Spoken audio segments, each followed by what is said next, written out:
where that sense of I, which is universal, which is not affected by the comings and goings of the body, just as that sense of I is not affected by waking, dreaming, deep sleep, of which we spoke earlier. In deep sleep, it is laid out peacefully, completely. It is dislodged, but in a different way. It's not functioning there. It doesn't need to be the self of identity. We're resting from anything, including resting from that activity that is associated with seemingly holding it together.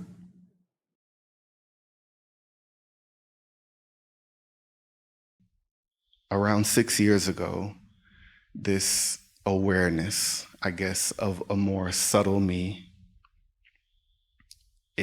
I became aware of a more subtle, lighter version of myself. Mm-hmm. Maybe I didn't even know really what meditation was, but that awareness sparked, and I kind of fell into what I now know to be, I guess, a meditative state. Mm-hmm. After that, the spontaneous experiences unfolded, and that is one aspect of that subtle awareness that I'm speaking of. On another level, it's starting to intensify in a way where when I, for example, after a long day, I just sit down and I'm relaxing, and in that moment of rest, what was once like a subtle movement is a very strong kick or a pull, like I feel like I'm being pulled out. I'm the only way that I can describe it is I'm vibrating out of myself. Mm-hmm. And I'm afraid, it's like the only way that I could describe it is like, mm-hmm. And I'm leaving, and I'm not sure. There's a scientific component to this as well, because I feel like there's a magnetic version of this. Like there's a component of like magnetism where it's like, and I'm leaving, and I didn't know that I was going to leave, and I wasn't planning to leave, but there's a subtle version of who I am that is becoming stronger and more expressive in my just chill moments. Mm-hmm. During meditations, it's clinical at this point in meditation, where if I do a long meditation, let's say it's a 3-hour meditation, within maybe the first hour, there's sleep paralysis. And I'm watching myself, I don't know, sleep. You're lucidly. There's sleep paralysis, and then that vibration begins to happen again. And again, if I make effort, there is yet again another separation. It can be partial or it can be full. And there can be as much distance as I want. And this is my question. With that distance, I notice that the joining again sometimes is very forceful. It's like a slam. Mm-hmm. And when I'm slammed back into place, the next day my body is just jittery all day. Like my legs feel like there's weights attached to them. My question is beyond like the typical like what is happening to me. Mm-hmm. The question is, why, what is that pull back? And why is it so aggressive and strong? And why does, in that meditative state, when I do decide to take advantage of whatever frequency that is that allows the separation, why is that pull sometimes easier than others for that separation? And how do I take care of myself like through this, because the other aspect of it is not a for right now type of conversation, but there, with all of my five senses existing in that separated me, there's unlimited potential. Unlimited potential.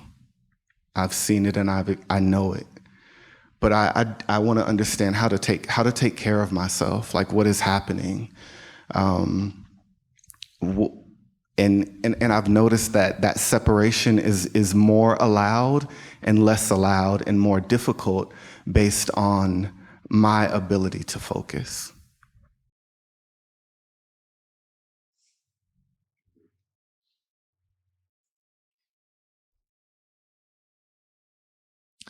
Well, first of all, before we go into, let's say, any of the underlying of how it all sits together, is due to the mechanics of identity, right, with the body, mind, which is what we spoke about. It is governed by that principle of individuation, that ahamkara, where that superimposition takes place, and we have that principle of, let's say, what is universal, right? What universal identity is now fully projected onto the body. It happens not from, let's say, pure awareness and there it is in the body. No. This has distinctive phases, stages. In the process of this manifestation in the aforementioned, let's say, tattvas, these categories, right? When the first 5 tattvas, these kanchukas, are being put in place, there is one which is responsible for limiting the quality of omnipresence. So in other words, if awareness is omnipresent in essence, in order for it to, let's say, enjoy a complete and utter different point of view, finite point of view, then first there have to be these filters put in place. There has to be this very, very well orchestrated process of self-limitation. So that what otherwise is the homogeneous sense of I-amness, right? That universal identity, the homogeneity of awareness has the first impulse where it gains the sense of self. This is the birth of the sense of self. But that self is still could be considered in terms of the higher self, universal. It is at the place of the formation of that, what we spoke about as antakarana, right? This constituency, that organ, that inner organ, which is comprised of chit, right? That consciousness that carries with its traces of all experiences and memory. Buddhi as intellect, that discriminative power, that discerning power. Sense of self now with regard to what it will identify itself as something, ahamkara, and manas. And manas sometimes is spoken of as fusion of buddhi with ahamkara. If ahamkara or intellect is universal still, carries these universal qualities, then there and then, infused with the principle of individuation, it becomes mind, someone's mind, your mind, my mind. And of course, that picture is completed when we learn in our phases of development to refer to ourselves as this and that, so and so. We could say that newly born babies, up until, let's say, a certain age, they don't have that. They don't have that. They don't live in the domain of knowing themselves other than in learning this, their ways about, and we help them. And what we consider to be a smart child, intelligent child, is the child which very quickly develops acute sense of these boundaries. So awareness is, as it were, by then fully set itself in boundaries. It becomes bounded. So the identity, therefore, this identity that we say, like with reference to whatever the activity there, we say always with reference to the body-mind. I think of this and that, and the movie I watched, I'm thirsty, I'm hungry. When I was 8-year-old, when I was 12-year-old, right? My mother, my father, there is always this sense. There's always this reconfirmation of sorts, right? Constantly. This language reinforces that. So the spiritual work begins in a way when that what we learned out of necessity would need to be now unlearned or somehow squared. This is where the art of meditation comes in. Because only few can have that potential to see transparently beyond that superimposition. So, and this, of course, how it is then lodged itself, fused, and the degree to which it is fused. This is where that whole gamut of spiritual work begins. How do you dislodge that awareness, consciousness, which identifies now with this particular form and content, with this particular, what we call, let's say, person. At the horizontal plane, there's no problem. Why should that be an imposition? Why should that be a problem? No, you are me, right?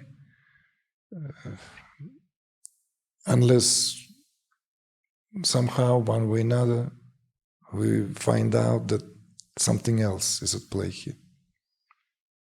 Somehow we begin to feel impeded. Somehow this comes with the package. This is what they say, this is where suffering slips in. And so this is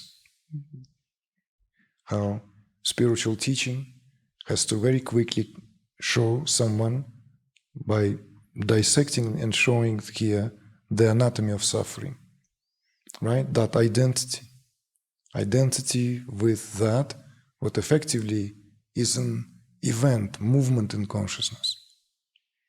See? You and I are not living entities. We are movement in consciousness. It's an activity in consciousness. But that activity in consciousness is, well, we're using this language now, right?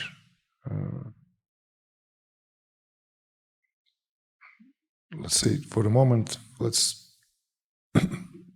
forget about Sanskrit terms. This movement in consciousness. So, fine, it will be no problem. Where the problem rises is that with that identity, with that lodging, when that fusion takes place, then the sense of I, always with reference to the body-mind. And that body-mind here, well, we will get, for a moment, we stay without the Sanskrit terms, but the concept we will still use. But the soul is, as it were, still comprised or dressed, enveloped in progressively subtler levels, sheaths. You've heard about this, right? This sheaths, this koshas, this.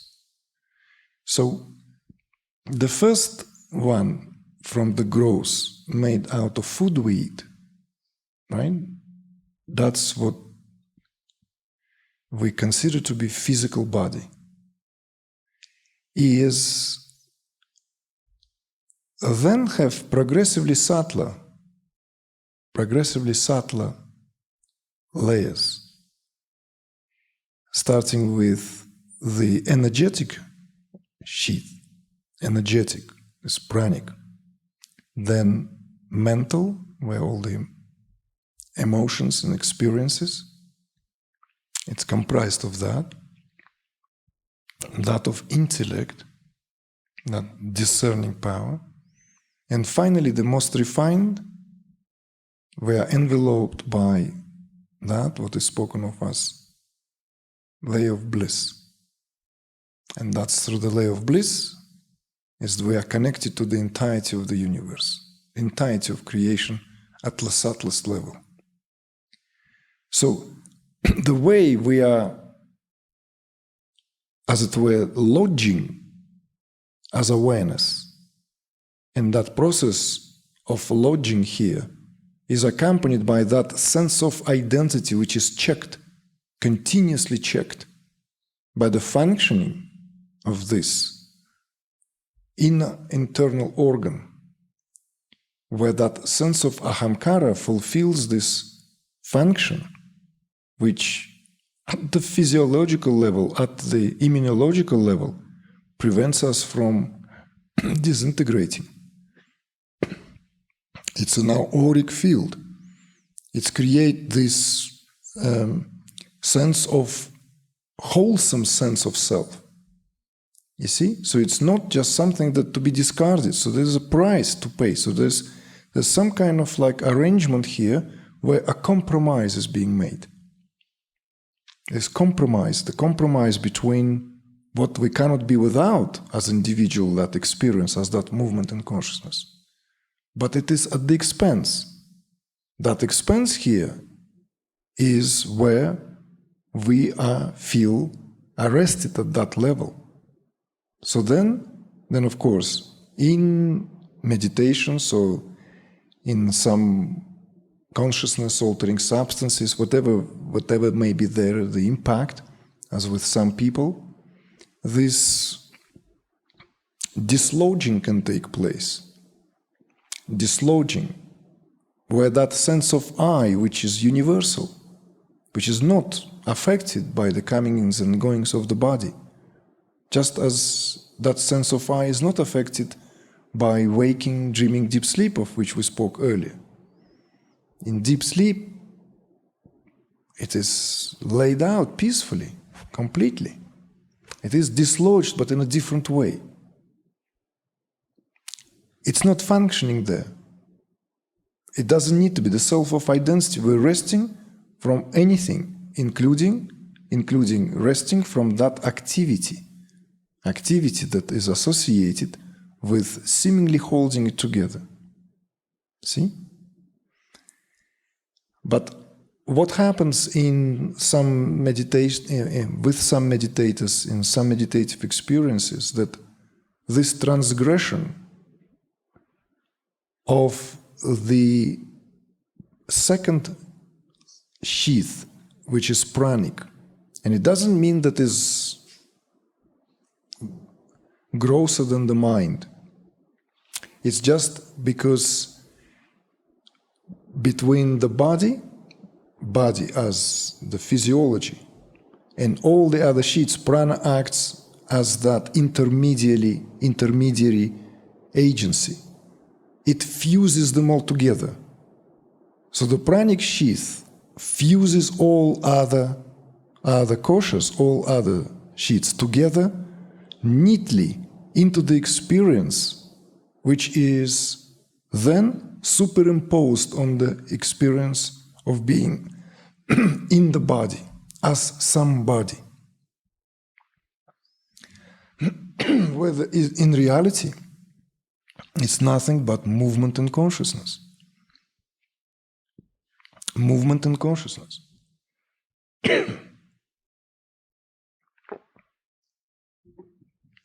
So, there are possibilities when this dislodging can happen more in a jittering way, as you described. And why is it happening with some people?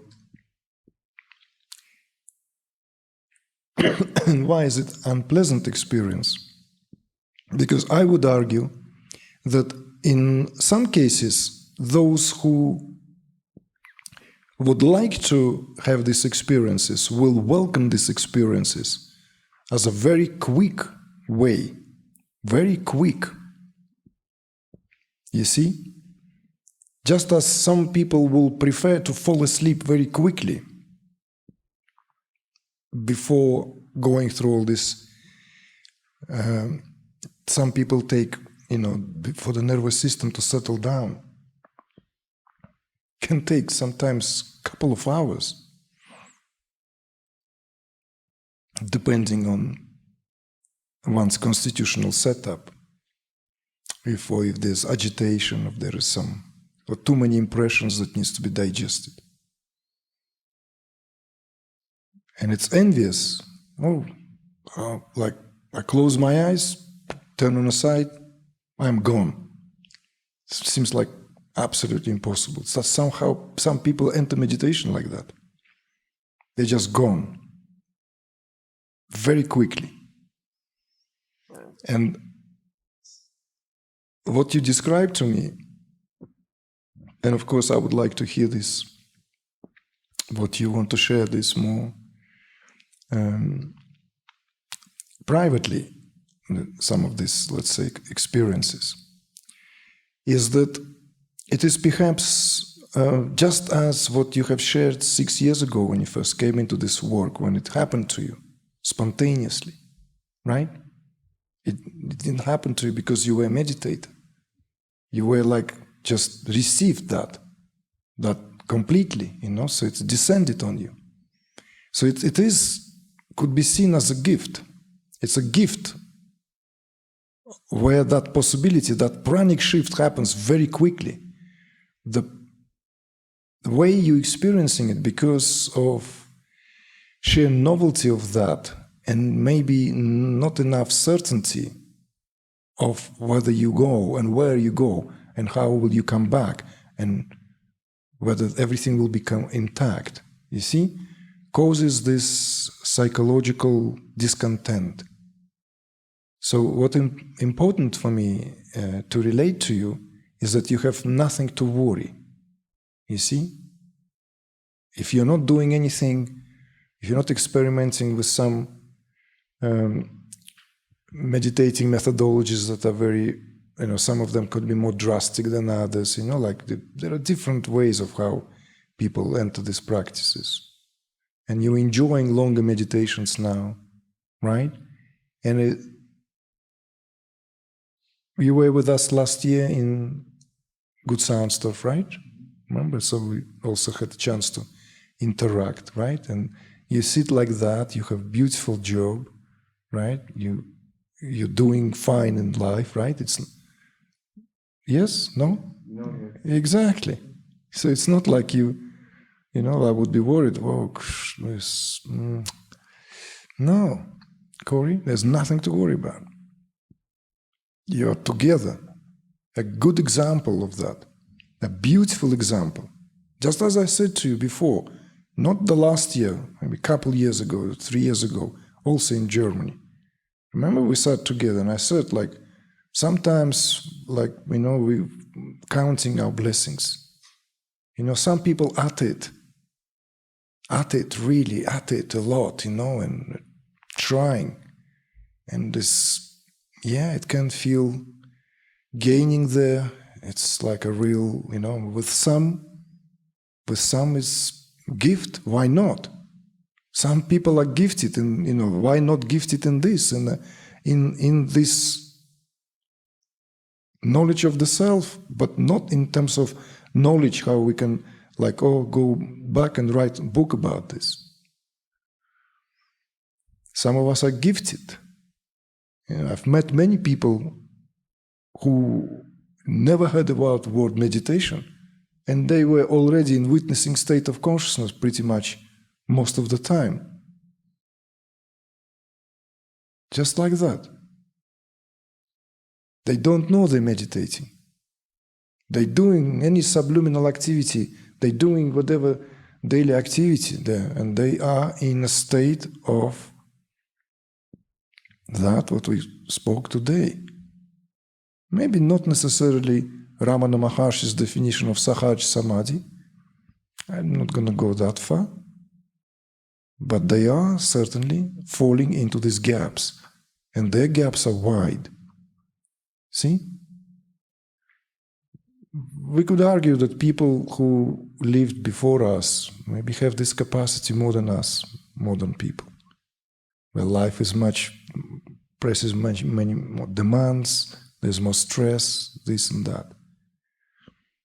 So you first relax that worry, okay? That you could go somewhere where you will not be able to come back. Because you are not leaving the body in any way more than you are absent in deep sleep. You see?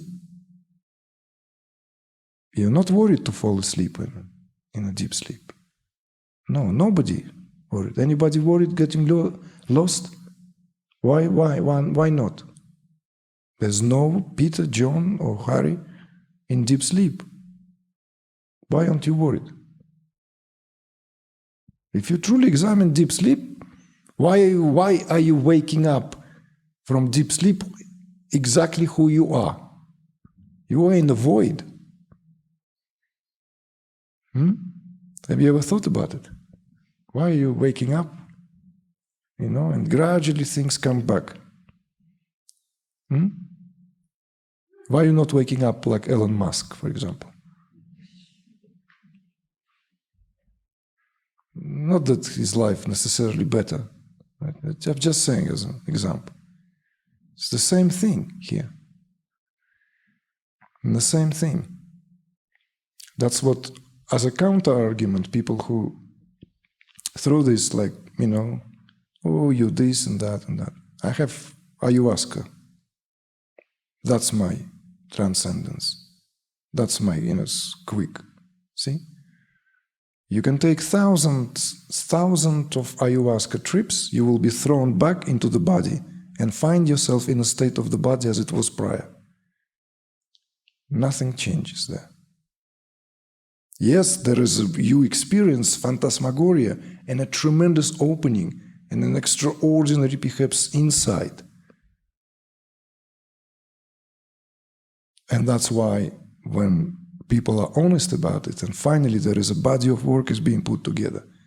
There's a need to organize this because it's a wild west.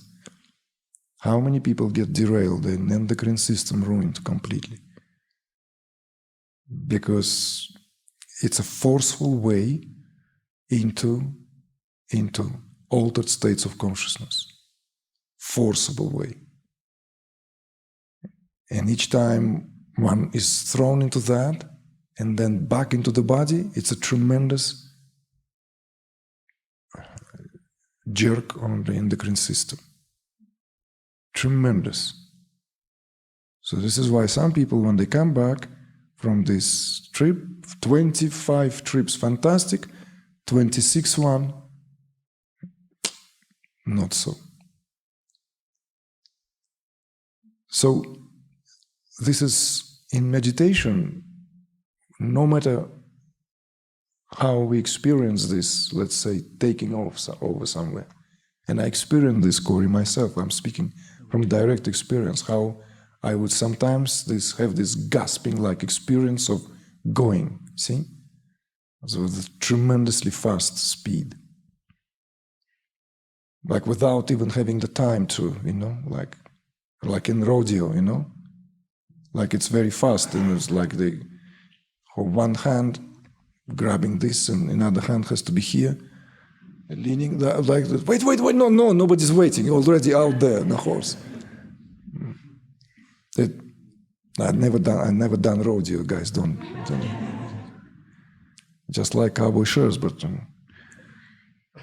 stylistically not. So there's not to worry about this.